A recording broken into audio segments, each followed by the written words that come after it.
In our headlines on this Friday, February 6th, here in South Korea, Foreign Minister Cho Hyun reaffirmed Seoul's commitment to carrying out the terms of its trade with Washington, while the White House says it has no timeline for the implementation of higher tariffs on South Korea.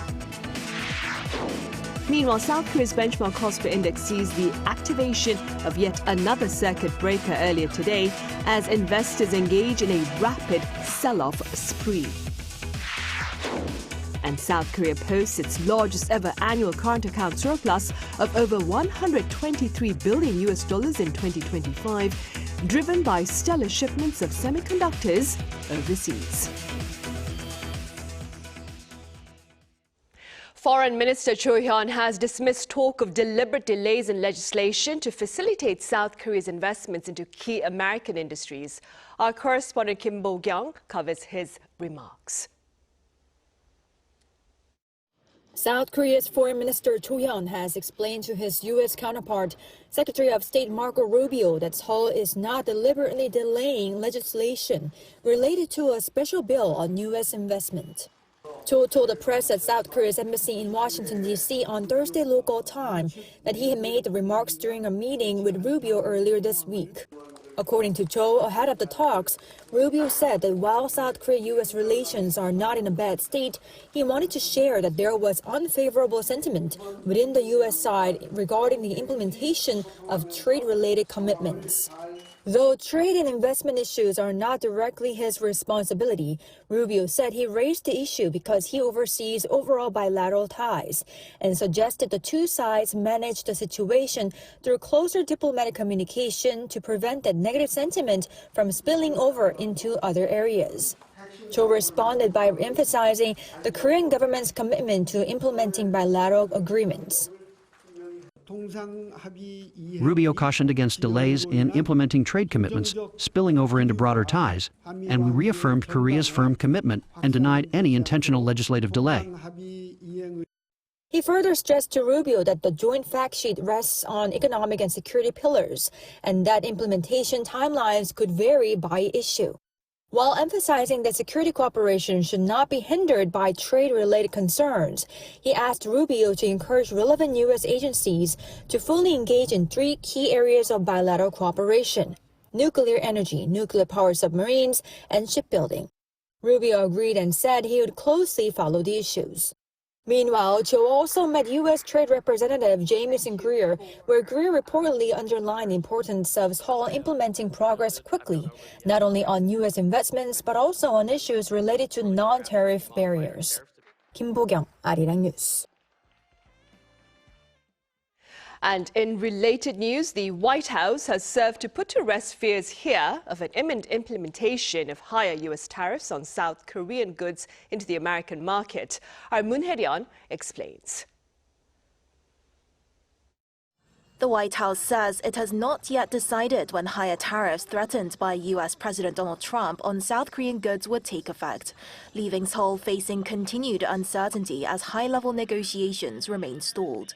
Speaking at a briefing on Thursday local time, White House spokesperson Caroline Leavitt said she did not have a specific timeline for raising tariffs on South Korea from 15% back to 25%, despite the president's earlier warning. She added that the administration's trade team would provide further clarification, signaling that internal discussions are still underway. Trump publicly criticized delays in South Korea's legislative process tied to a bilateral trade agreement and warned he could reinstate higher duties on Korean goods. That move would roll back concessions Washington had offered in exchange for large-scale South Korean investment commitments in the U.S. In response, South Korea's top trade officials rushed to Washington for emergency talks, while Foreign Minister Cho Hyun continues meetings with U.S. policymakers in an effort to prevent the tariff hike. Despite those efforts, Seoul has yet to secure a clear reversal, and government officials say U.S. agencies are still discussing whether and how the tariff increase would be formally announced. Meanwhile, concerns are growing in Seoul that the tariff dispute is spilling into the security arena. National Security Advisor Wi Sung-rak warns that renewed tariff pressure is shaking the broader diplomatic framework South Korea has built with the United States, China, and Japan. In an interview with Gyeongyang Shinmun, we said follow-up security consultations with Washington, including talks on nuclear-powered submarines and nuclear fuel issues, have slowed since President Trump revived the tariff threat. He added that multiple trade and regulatory disputes, including digital trade rules and a data breach case involving U.S.-listed e-commerce firm Coupang, are further complicating relations.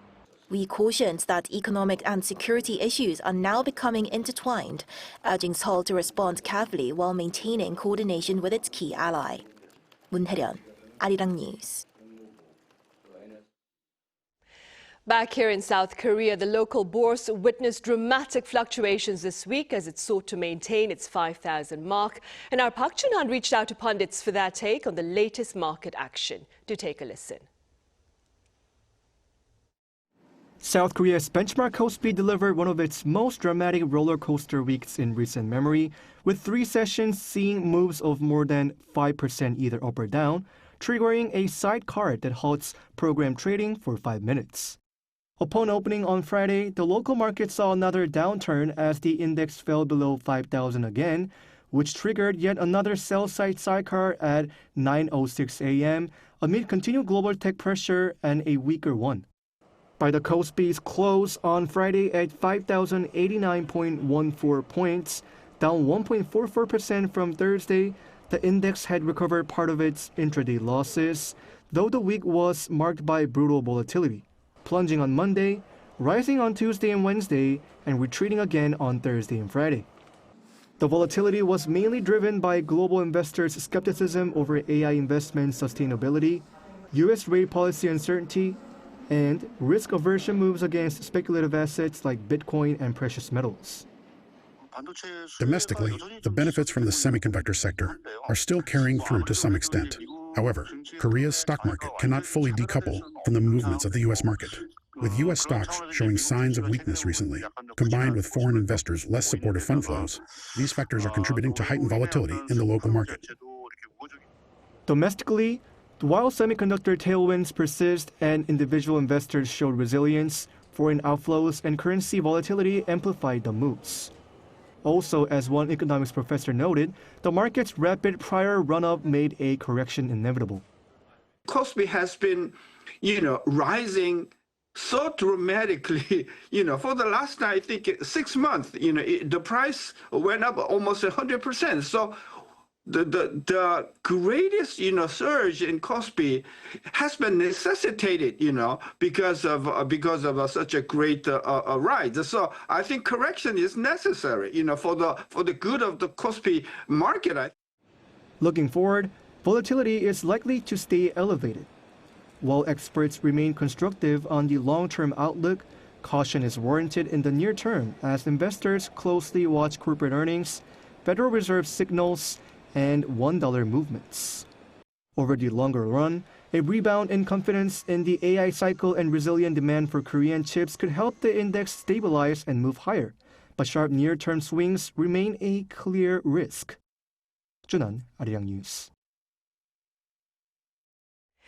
South Korea, meanwhile, saw its largest ever annual current account surplus of over $123 billion last year, supported by stellar shipments of semiconductors overseas. Our correspondent Kim Do-yeon has details.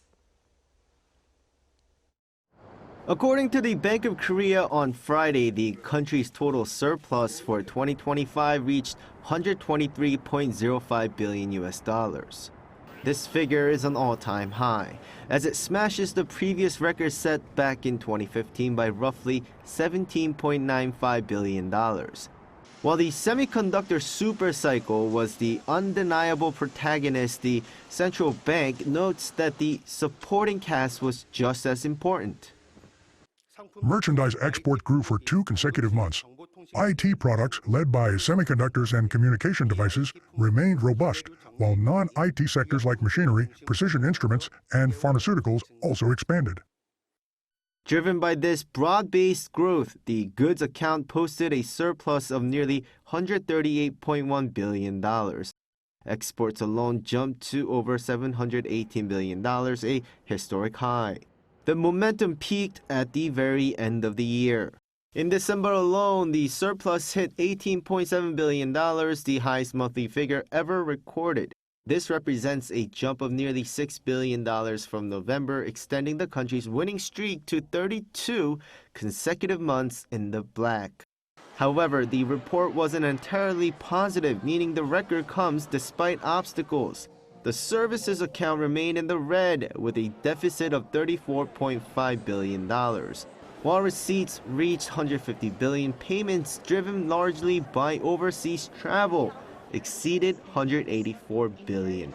On top of that, financial outflows were massive. Residents' overseas stock investments surged to a record $114.3 billion. The surge in overseas stock investment by residents acted as a factor that significantly offset the effect of the current account surplus on the foreign exchange market. Looking ahead, the central bank expects the surplus trend to continue in 2026, driven by the ongoing AI boom, though it warns that external uncertainties such as U.S. trade policies remain a key variable. Kim Do-yeon, Arirang News.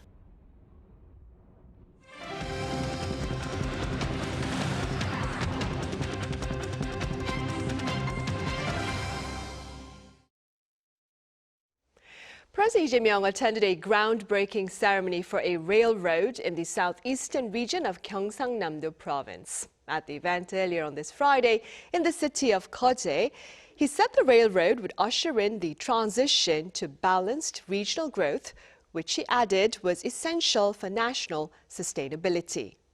The Inland Railroad project seeks to connect the southeastern cities of Kimcheon and Koje. It's also expected to dramatically shorten travel time from capital Seoul to the region. The railroad is set to open in the year 2030. And whether out of necessity or desire, more seniors are returning to work after retirement here in South Korea. And industry insiders, as well as legislative leaders, are actively seeking to better support this trend. Our political correspondent An Sung-jin files this report. Kim Jong-un is 68 years old, and he retired less than a decade ago. For a while, retirement felt like rest. Then it started to feel like stagnation. That's why Kim is back on the job. 3 years ago, he began working as a delivery man, checking delivery routes and delivering food to regular customers. Older adults doing delivery work. I felt a bit startled at the beginning too.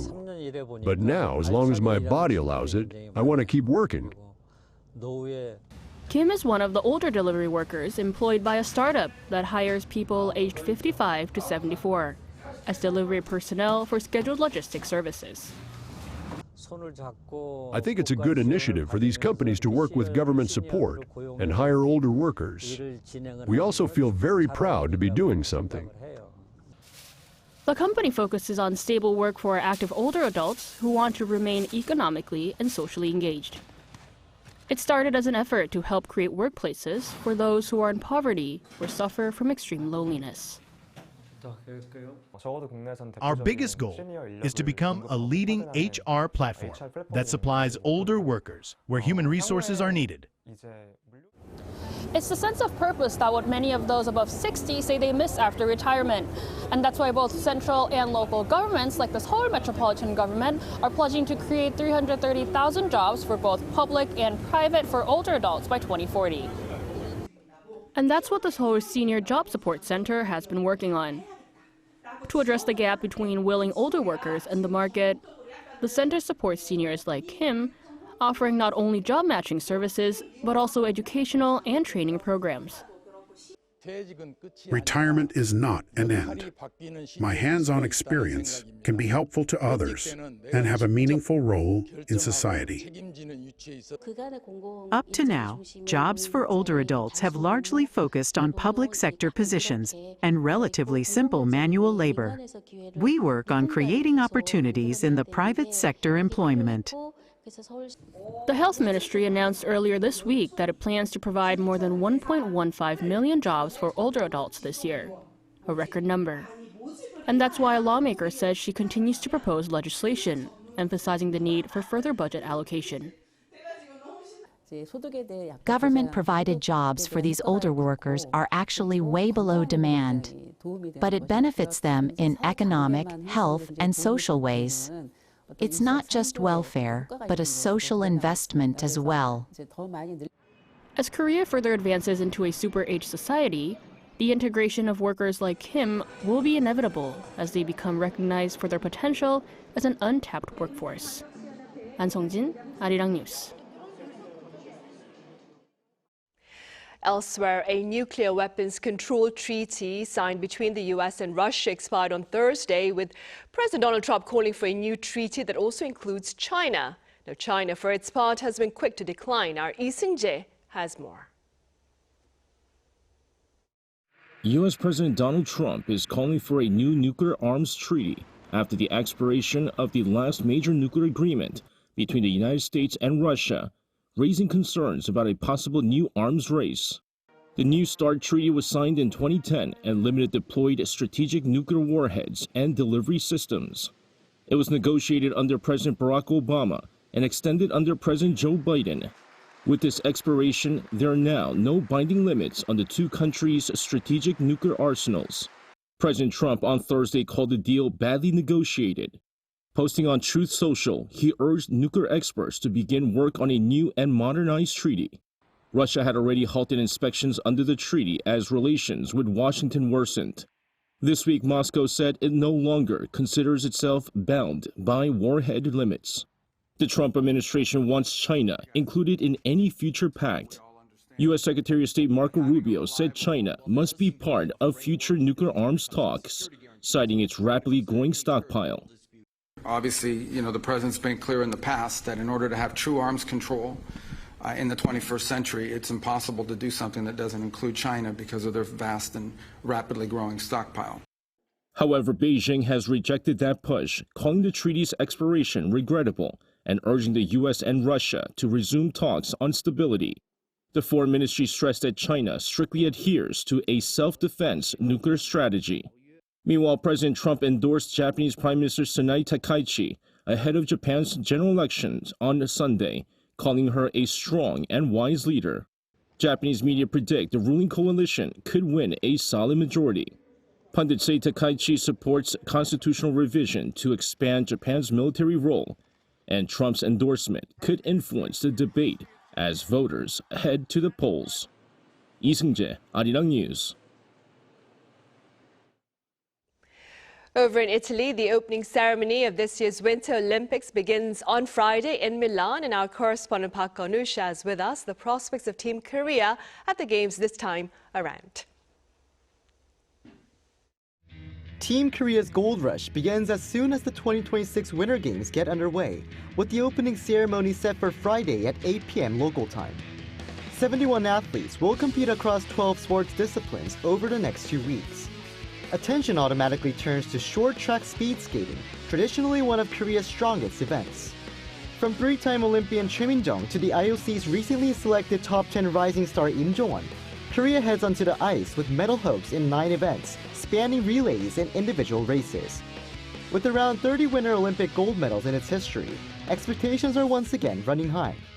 And for good reason, as the country's only 2 gold medals at the previous Beijing Games both came in short track. But Korea will need to stay alert with strong competitors like Canada, showing sharp improvements this season. Anything can happen in short track speed skating because all it takes is a fall, disqualification. So while Seoul is the favorite among the women for these Olympics, the fact that Korea has a good number of qualified skaters that could challenge for the gold, I think bodes well. Speed skating is another arena where Korea has made its mark with 20 Olympic golds to date. This time, skaters including Kim Min-sun and Lee Na-yeon are expected to lead the charge.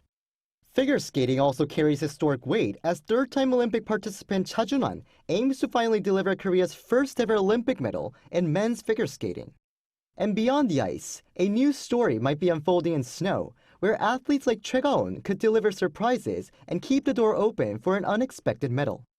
One particular athlete that I'm actually most excited to watch for these Winter Olympics, I turned to snowboarding, which is kind of weird because Korea's never been strong in snowboarding, but they have a brand new 17-year-old sensation named. And that comes as Trey has emerged as a strong medal contender in the discipline, named by Forbes recently, following 3 international victories in the previous months. From the ice to the snow, Team Korea moves into Milan-Cortina with ambition, setting its sights on at least 3 gold medals and a top 10 finish. 박건우, Arirang News.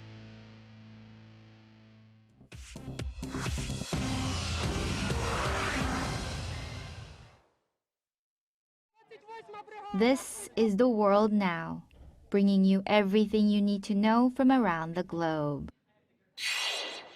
Ukraine and Russia on Thursday concluded a second round of peace talks in Abu Dhabi and carried out a prisoner exchange. A U.S. brokered agreement led to the release of 314 prisoners of war, marking the first such swap between the two sides in 5 months. President Vladimir Zelensky said some of those released had been held for nearly 4 years. He confirmed that both sides will likely move to the next phase of negotiations, possibly in the United States. But sharp divisions still remain as Ukraine continues to reject Russian demands for territorial concessions. Nigeria's president on Thursday deployed soldiers to Kwara State after gunmen killed about 170 people in a nighttime assault on a village in the region. The attack in Wado village late Tuesday is among the deadliest this year in the troubled state area, increasingly exposed to violence by armed extremist groups. President Bola Tinubu condemned the attack as barbaric and said the troop deployment aims to stop further attacks and secure remote communities. Survivors of Tuesday's attack say the gunmen targeted the community specifically for refusing to submit to extremist Sharia rule.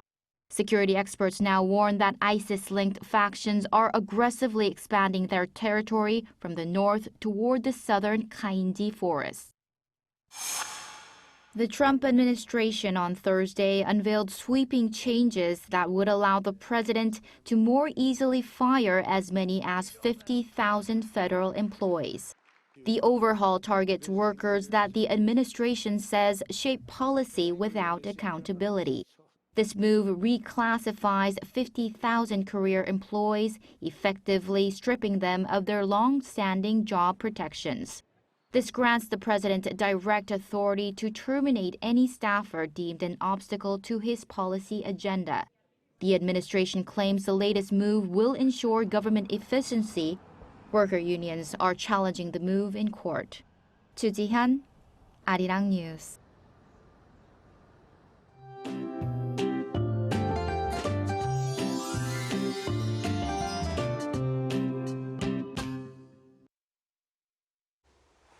Just yesterday morning, Seoul didn't feel too cold with temperatures around 2 degrees Celsius. But this morning was a totally different story with temperatures dropping to minus 8.2 degrees. As cold air made a comeback, cold wave warnings have been widened across the country. Looking ahead, heavy snow is expected for the Jeolla-do provinces and Jeju Island over the next couple of days. Please make sure to be ready for possible heavy snowfall. Seoul will start off at minus 12 degrees tomorrow morning with Chuncheon at minus 14 degrees. Daily highs will only reach minus 4 degrees in Seoul, minus 1 degree in Gwangju even during the day. Dry weather advisories have been issued for Seoul, with dry conditions spreading further around eastern parts of the country. That's all for Korea. Here are the weather conditions around the world.